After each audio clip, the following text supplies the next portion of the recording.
Hey everybody, welcome back to the channel. In this video, we're going to be reacting to separation of conjoined twins. Let's get right into it.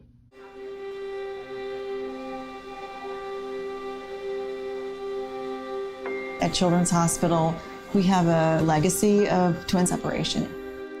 Every single set is unique, and that's one of the great challenges. There are no two sets that are the same, and so they all have a unique set of challenges. They have a unique set of anatomic considerations. They're from different parts of the country, they're from different parts of the world.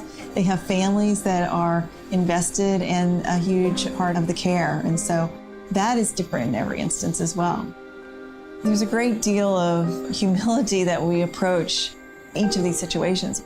The amount of tools that they were just showing is absolutely insane, because obviously every individual surgery is going to require a different set of tools, a different amount of tools, and you're going to have maybe potentially 20 or 30 surgeons on this case, each requiring a different skill set and tool set to actually complete their successful part of that individual surgery.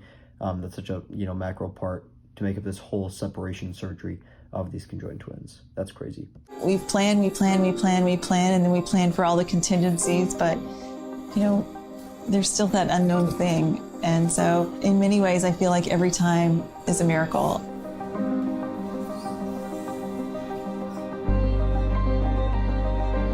It was August 10th of 2020.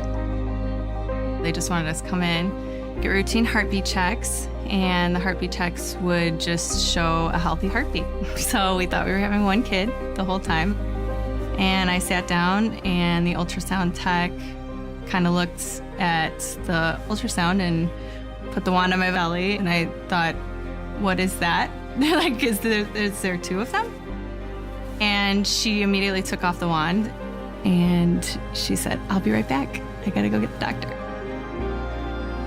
So obviously I've never experienced that myself, but I can imagine how scary that would be. It's obviously never good, I want to say, for the most part, when an ultrasound tech looks concerned or has more questions that get raised.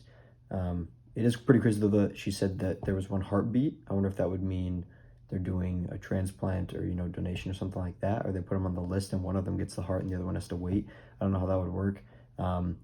Put them on, what is that, ECMO maybe? I'm not sure how that would work. I don't know the specifics of that, but that's a pretty scary thing to think that you're having one kid and then you find out you're having two, but then the two are actually kind of conjoined in one person.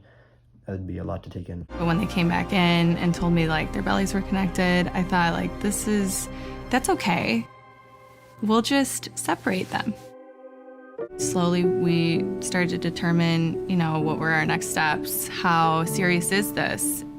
Let's quick find out how many successful conjoined twin separations CHOP has done.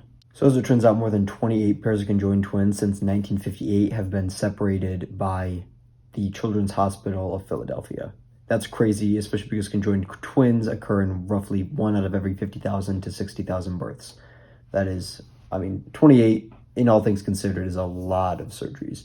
We knew that the liver was joined. We knew that their chest wall and body walls were joined. So omphalopagus conjoined twins, I wonder if there are different types. Let's find that out. So omphalopagus means that they're joined at the abdomen, and that's roughly 10% of the births. Thoraco, omphalopagus is joined at thorax and abdomen, and that would be 28%. And then thoracopagus would be joined at the thorax, 18.5%. Heteropagus is parasitic twins, 10%, and then craniopagus is joined at the cranium, and that'd be 6%. So they said they were omphalopagus, which is joined at the abdomen, roughly 10% of births.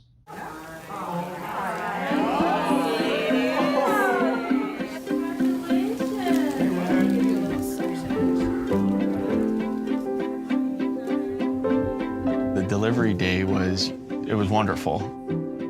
It was a unique experience. You get in the car and you drive to CHOP knowing that your life is about to change forever. That was a special moment, and I hadn't known what they might look like, and you try to find some sense of what that moment might be, but you really don't know until you get to it. Obviously, that'd be a special moment. That'd be a long time coming. Actually getting them out, having that surgical team deliver them safely, that is absolutely insane. And that's crazy, but it's also quite sad because that's simply just the beginning of their entire journey. It's definitely a long journey and process to go from having them, birthing or getting them, surgically removed, C-section, whatever that might be, probably C-section because they're conjoined, and then actually doing the separation surgery and making sure that everything there is safe and, keeping everybody in good health. Is the care. Hi. Oh boy. Would we like to go for a little wagon ride? The next few months, there were some ups and downs, and those were really stressful times. And there's so many specialists that help the girls. So it says plastic surgeons place tissue expanders in order to try and grow that skin to allow closure at the time of the separation. So I will show a picture up of what a tissue expander is, pretty much what it looks like up here. It is a empty implant that a surgeon will place into the skin. Over time, a healthcare professional gradually fills it with saline or carbon dioxide through a self-sealing valve in order to stretch the skin and cause it to grow. So that's obviously what they're doing in this case in order to have enough skin where they can successfully suture them and close them up after they separate them, so that it will, because it'll eventually shrink back, or I guess go down from the inflammation, and then you want them to have a successful closure and have like normal looking skin.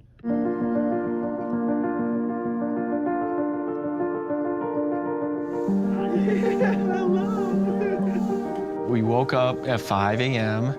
together as a family, and it was a quiet morning in the room, and the nursing team kind of let us be for a while, and we did their bath, we sat with Mom, we read, we played with toys, and the girls were so smiley and happy. Be brave, little ones, huh? Be brave, little ones. Yeah. And we were just like crying with excitement and nervousness and love, just like, wow, you girls have no idea what is about to happen. Yeah.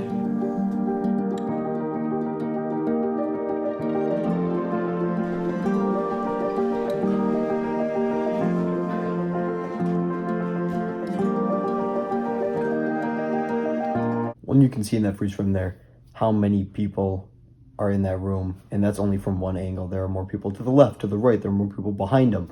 That's not even the full team, but that's simply what it takes for one part of that surgery.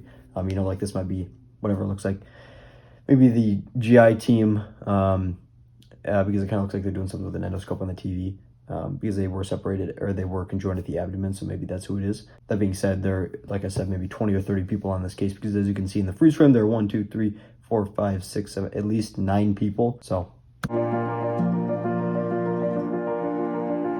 And it's all about the liver and the liver and the bowel.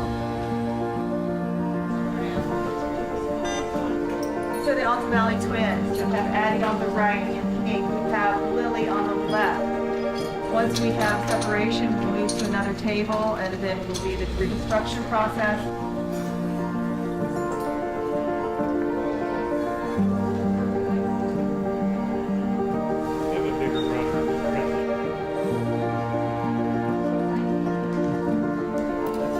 I'm unsure why the OR has green lights. I want to see if that's anything specific or if it's just preference. So after a quick search, it has been proposed that green OR lighting can provide ambient OR illumination without degrading surgical monitor image quality. Mechanism was related to the sensitivity of the human eye to green light, thus permitting the use of low intensity light that's adequate to effectively illuminate other OR activities. Pretty cool.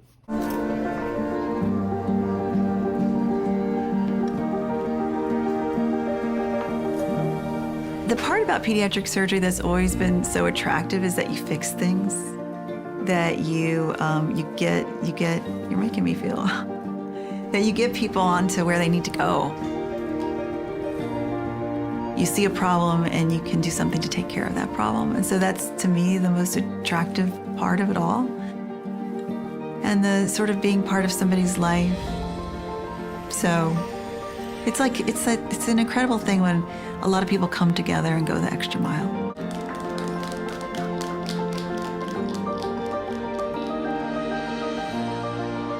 Let's find out a couple statistics, such as how long the duration is of these surgeries and the average cost. So as it turns out, after a quick search, the average surgery takes roughly 20-25 hours to complete, and it costs roughly $1 million for the entire surgery. That could be, partially paid for by insurance, it can be partially paid for by the government, the hospital. Some people might do it for free, some individual surgical teams or surgeons themselves.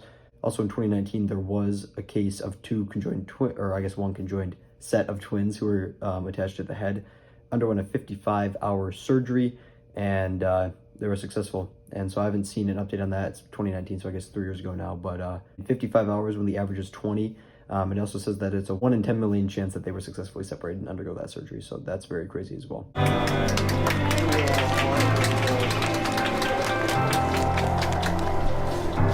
She looks so beautiful. She looks so beautiful. She's smiling.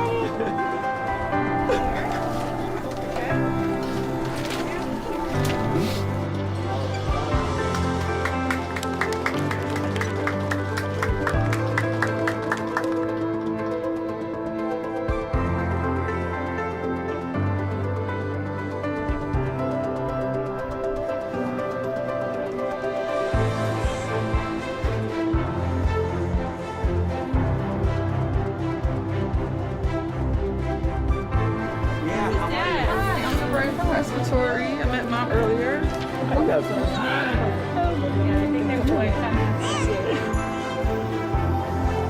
Are we gonna eat the donut? Yeah, I thought so. All right, here we go. Family video. Hi. Hi. We're a month away from going home. I'm not too sure how long their overall stay was in that hospital, but they gave a update when they got there, when they actually had the surgery. Then it said 13 days later, and in that clip he said that he was a month away from going home, which that part is crazy alone, because that means it's been at least a month and a half, but it's probably closer to 2, if not a little more, months that they've been in that hospital, which is part of the reason why the cost is so high, because you're simply staying in that hospital for a family of 4 in that case, and you need beds, and you need food and stuff like that. So I'm sure they might not live there, but given the case, there's a chance that they do. And so that cost can obviously get driven up really quickly with the amount of days that they stay there. Absolutely heartwarming video to see, though. I'd love to see an update on them. I don't know if one of those is out there. An update video would be awesome. But all things considered, it looks like it went really well. And yeah, it's a really heartwarming video seeing, the parents cry, going through that process from beginning to end. And obviously really rewarding as the surgeons performing that complicated, detailed surgery, being, the pediatric surgeon, the respiratory therapist, surgeon, GI team, plastics team trying to do reconstruction and stuff like that. That's a whole process, takes a whole team, and that's really awesome to see. It's been an awesome video. If you guys did enjoy, drop a like on the video and subscribe to the channel so you don't miss out on any future content I have coming, and I will see you all in the next one. Peace.